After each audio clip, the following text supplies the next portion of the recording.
এই সুখ শান্তি পৃথিবীর বুক থেকে উঠে গেছে। যেখানেই যাবেন না কেন অশান্তি আর অশান্তি। শান্তি বলে পৃথিবীতে কোনো জিনিস খুঁজে পাওয়া যাচ্ছে না, আর যাবেও না। চলুন বুখারীর হাদিস, হযরত আবু মুসা আশআরী রাদিয়াল্লাহু তাআলা আনহু হাদিস বর্ণনা করছেন। নবী মুহাম্মদুর রাসূলুল্লাহ সাল্লাল্লাহু আলাইহি ওয়াসাল্লাম বলেছেন যে নবীজি মদিনার কোন এক উঁচু টিলাহ সমূহের মধ্যে আরোহণ করছিলেন।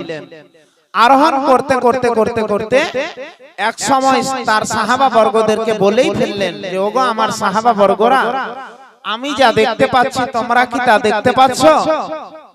আমি যা দেখতে পাচ্ছি তোমরা কি তা দেখতে পাচ্ছ? সাহাবী রাদিয়াল্লাহু তাআলা আনহুরা বললেন, লা ইয়া রাসূলুল্লাহ, আমরা তা দেখতে পাচ্ছি না। তখন নবীজি বললেন যে আমি স্বচক্ষে নিজের চোখে দেখতে পাচ্ছি, যেমন মুষলধারা বৃষ্টি তোমাদের ঘর বাড়ির মধ্যে ঠপ ঠপ ঠপ ঠপ ঠপ ঠপ করে যেমন বর্ষণ হয়, অনুরূপ আমি তোমাদের ঘর বাড়ির মধ্যে দেখতে পাচ্ছি যে ঠপ ঠপ ঠপ ঠপ করে ফিতনা বর্ষণ হচ্ছে, ফিতনা বর্ষণ হচ্ছে। তো নবীজি কোন এক সময়ে হযরত আনাস রাদিয়াল্লাহু তাআলা আনহুকে গদিতে বসাইলেন। এমন সময় জুবাইর ইবনে আদি রাদিয়াল্লাহু তাআলা আনহু বলছেন, ইয়া আনাস, মক্কা মদিনার বাইরে থেকে যারা হজ করতে আসে, ওমান থেকে, কাতার থেকে, কুয়েত থেকে, ইরাক থেকে, আপনার কিনা জর্ডান থেকে যারা মক্কা মদিনার বাইরে থেকে হজ করতে আসে, তাদের অসুবিধা দেখা দিচ্ছে, তাদের ঝামেলা দেখা দিচ্ছে, তাদের অশান্তি দেখা দিচ্ছে। হযরত আনাস রাদিয়াল্লাহু তাআলা আনহু বললেন, হে জুবাইর ইবনে আদি, তুমি শুনে নাও, এখনকার অসুবিধা কোনো অসুবিধাই নয়, এখনকার অশান্তি কোনো অশান্তি নয়, এখনকার অসুবিধা কোনো অসুবিধাই নয়, এখনকার ঝামেলা কোনো ঝামেলাই নয়। হে জুবাইর ইবনে আদি, তুমি শুনে নাও, তবে এমন একটা সময় আসবে রে হে জুবাইর ইবনে আদি, এমন একটা কাল আসবে রে, এমন একটা যুগ আসবে রে, এমন একটা টাইম আসবে রে, এমন একটা সময় আসবে রে, যে পৃথিবীতে শান্তি বলে কোনো জিনিস খুঁজে পাওয়া যাবে না, যাবে না।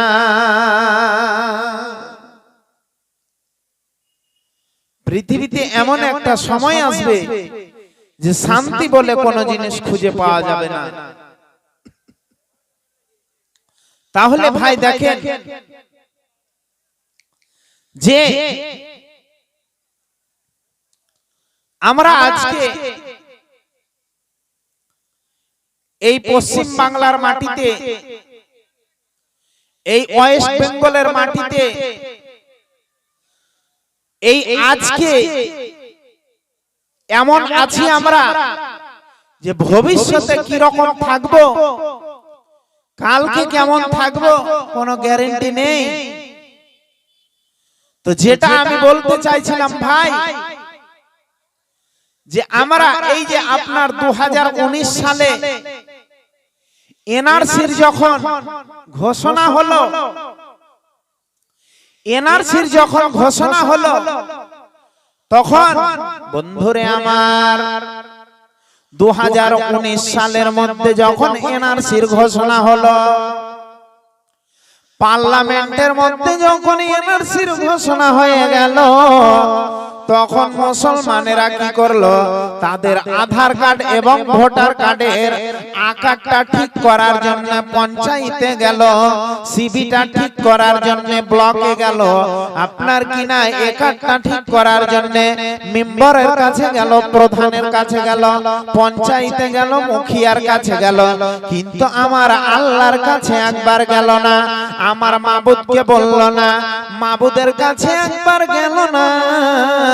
কত মিটিং করছি, কত মাসওয়ারা করছি, এই মাসওয়ারা করে কোনো কাজ হবে না, কোনো শান্তি পাওয়া যাবে না।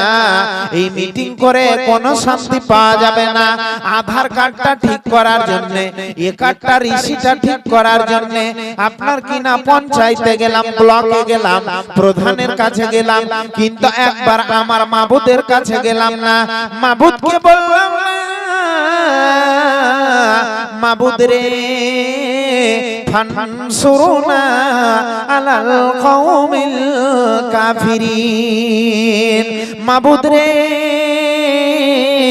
তুমি এমন একটা আমাদের উপরে জালেম শাসক কায়েম করে দিয়েছো, সেই জালেম শাসক আমাদের উপরে এমন এমন অত্যাচার চালাচ্ছে, আমাদের বিবি বাল বাচ্চার উপরে এমন ঝামেলা চালাচ্ছে, অশান্তি চালাচ্ছে, এমন অত্যাচার চালাচ্ছে, আমাদের উপরে স্টিম রোলার চালাচ্ছে।